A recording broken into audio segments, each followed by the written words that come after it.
સુરતના પાંડેસરામાં ભેસ્તાનમાં આવેલી કેમિકલ ફેક્ટરીમાં અચાનક આગ ફાટી નીકળી હતી, જેથી ગભરાઈ ગયેલા કામદારોમાં નાસભાગ મચી ગઈ હતી। આગમાં દાઝી ગયેલા 2 કામદારોને સારવાર માટે નવી સિવિલ હોસ્પિટલ ખસેડવામાં આવ્યા હતા, જ્યાં હાથે પગે ગંભીર રીતે દાઝી ગયેલા કામદારોની સારવાર શરૂ કરવામાં આવી હતી। મળતી વિગતો અનુસાર પાંડેસરાના ભેસ્તાનમાં ગણેશ કૃપા ઇન્ડસ્ટ્રીયલમાં અનિતા એન્ટરપ્રાઇઝ નામની કેમિકલ બનાવવાની ફેક્ટરીમાં કામદારો કામમાં વ્યસ્ત હતા તે સમયે બોઇલર પાસે અચાનક આગ ફાટી નીકળી હતી।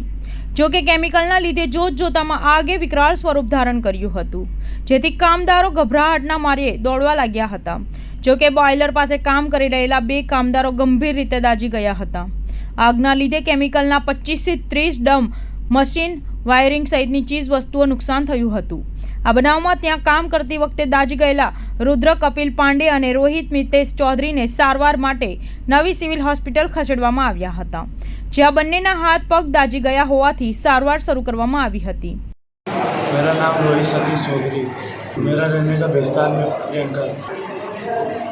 ऑयल के अंदर जैसे कास्टिक डालने का है ना, रोज डालते थे तो कुछ नहीं होता था। आज जैसे डाले ना उसे पूरा धमाका हो गया पूरे खाते में। आग पूरा धुआं पूरा जल गया। मेरे साथ वाला पूरा ऊपर से नीचे तक उसका पूरा सब जल गया। ये भेस्तान में है, छोटा गणेश नगर। उसका नाम रुद्र नाम।